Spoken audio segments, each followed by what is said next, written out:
အားလုံးမင်္ဂလာပါရှင်ကျမကတော့ကြည်သွေးအောင်ဖြစ်ပါတယ်ရှင်ဒီနေ့ဗီဒီယိုလေးမှာဒီဆောက်လို့ရမောင်လေးအမေများရဲ့နီပူကန်ကြီးနဲ့ပတ်သက်ပြီးတော့ရှင်းပြပါမယ်ရှင်အားလုံးကတော့နီပူကန်ကြီးလို့ပဲသိထားတာဖြစ်တဲ့အတွက်ကျမဒီနီပူကန်ကြီးဆိုတဲ့ဝေါ်ဟာရာလေးကိုပဲတုံးသွားပါမယ်ပေါ့နော်အဲ့တော့ကုန်းထုတ်တွေဆိုလို့ရှိရင်ကုမ္ပဏီတွေရှိတာဖြစ်တဲ့အတွက်ကုမ္ပဏီကခဏခဏမပြောင်းလေနေရာမပြောင်းတဲ့အတွက်တစ်နှစ်ဆိုလဲတစ်နှစ်နှစ်နှစ်ဆိုလဲနှစ်နှစ်သုံးနှစ်ဆိုလဲသုံးနှစ်နှစ်ပြည့်တယ်ပေါ့နော်နှစ်ပြည့်အောင်လုပ်ကြရတယ်ထွက်ကြကွန်ရကြတယ်ပေါ့နော်ဆောက်လုပ်ရေးကြတော့သူတို့ဘာဆောက်လုပ်ရေး project အလိုက်လုပ်ရတာဖြစ်တဲ့အတွက်နှစ်ရှည်စီမံကိန်းမရှိတဲ့အလုပ်တွေဆိုလို့ရှိရင်တစ်နှစ်မပြည့်ဘူးပေါ့နော်တစ်နှစ်မပြည့်တဲ့ site တွေတော်တော်များတယ်ပေါ့နော်တစ်နှစ်မပြည့်လို့ရှိရင်ထွက်ကြကွန်မရဘူးပေါ့အဲ့တော့အလွယ်နားလည်အောင်ရှင်းပြရမယ်ဆိုလို့ရှိရင်ဒီတစ်နှစ်ပြည့်ခန့်ဒီမှာအလုပ်ထွက်ရတဲ့အလုပ်သမားတွေအတွက်အခွင့်အရေးကိုမနစ်နာအောင်ဆိုပြီးတော့ကိုရီးယားလိုတော့ထွက်ကြဂုံကျေကွန်လို့ခေါ်တယ်ပေါ့နော်ကိုမြန်မာဈားထဲမှာတော့နေပူခံကြီးလို့ခေါ်တယ်ပေါ့နော်အဲ့တော့တနေ့ပြည့်ခန့်ဒီမှာအလုပ်ထွက်သွားရတဲ့ပေါ့နော်စိုက်ပြီးွားလို့အလုပ်ထွက်သွားတဲ့သူတွေအတွက်ထွက်ကြကွန်မနစ်နာအောင်ဆိုပြီးတော့ဒီအာမခံလေးကိုထည့်ပေးထားရတယ်ပေါ့နော်အဲ့အတွက်ကြောင့်မို့လို့ဒီတနေ့ပြည်ခံနေမှာအကြောင်းမျိုးကြောင့်စိုက်ကုံသွားလို့စိုက်ကုံသွားဆိုလို့ဆိုပေမဲ့ကုမ္ပဏီကကြီးလို့တခြားနေရာကိုဆက်ပြီးတော့ခေါ်သွားတယ်ဆိုလို့ရှိရင်တော့သူဒီတနှစ်ကျော်မှထွက်တယ်ဆိုရင်ထွက်ကြည့်ကုန်ရတာပေါ့နော်တနှစ်ပြည်ခံနေမှာစိုက်ကနောက် project မရှိတော့တဲ့အတွက်စာချုပ်ဖြတ်သိမ်းလိုက်ရတယ်ဆိုလို့ရှိရင်တနှစ်ပြည်ခံနေတဲ့သူတွေကြတော့ထွက်ကြည့်ကုန်ရဖို့အတွက်နစ်နာတယ်ပေါ့နော်အဲ့အတွက်ကြောင့်မို့လို့ဆောက်လုပ်ရေးမှာအလုပ်လုပ်တဲ့ဒီလုပ်သမားတွေအတွက်ကိုနေပူကန်ကြီးဆိုပြီးတော့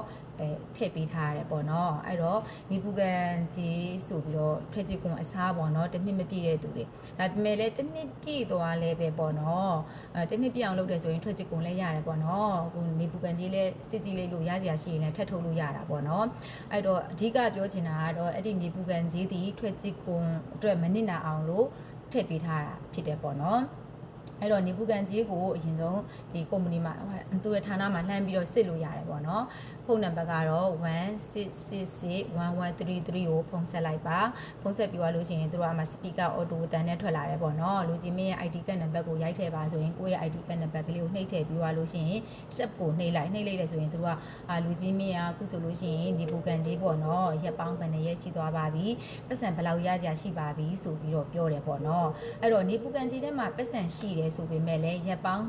252ရက်အထက်မှသာလည်းဒီပတ်စံကိုမိမိထုတ်လို့ရတယ်ပေါ့နော်ရက်ပေါင်း252ရက်အထက်မဖြစ်လို့ရှိရင်ထုတ်လို့မရပါဘူးအဲ့တော့ရှင်းသွားပြီထင်တယ်နော်အဲ့တော့နောက်တစ်ခုကကြတော့နေပူကန်ကြီးကိုဘယ်လိုထုတ်လို့ရလဲတဲ့သူတို့သတ်မှတ်ထားတာတော့အပြီးပြန်တဲ့အခါပြီးပြန်တဲ့အခါထုတ်လို့ရတယ်ပြီးပြန်တဲ့အခါကိုကစစ်ကြည့်လိုက်လို့ရက်ပေါင်း252ရက်ကျော်တယ်ဆိုလို့ရှိရင်ကိုထုတ်ယူလို့ရပါတယ်ဘယ်လိုထုတ်ယူလို့ရလဲဘယ်လိုထုတ်ယူလို့ရလဲဆိုရင်လင်းပြန်လက်မှတ်အပြီးပြန်တဲ့လင်းပြန်လက်မှတ်ပြီးသွားလို့ရှိရင် ID က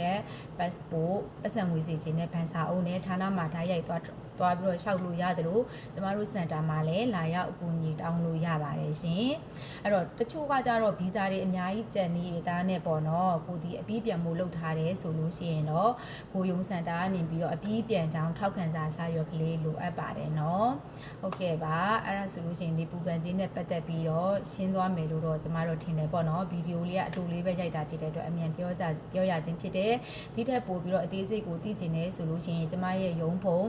0322314545ကိုခေါ်ပြီးလို့ရှိရင်နံပါတ်3ကိုနှိပ်လိုက်ပါနော်တနင်္ဂနွေနေ့ကနေကြာတာပရိနေတီမနက်9:00နာရီကနေညနေ6:00နာရီထိကျမတို့စင်တာဖွင့်ပါတယ်ဒီဗီဒီယိုလေးကအကိုရီမောင်လေးအတွက်ပေါ့နော်အတိမှတ်သားစရာဖြစ်တယ်ဆိုလို့ရှိရင်TikTokမှာအသေးလေးတွေပေးထားခဲ့မယ် share ပေးရမယ်နော်ဟုတ်ကဲ့ကျေးဇူးတင်ပါတယ်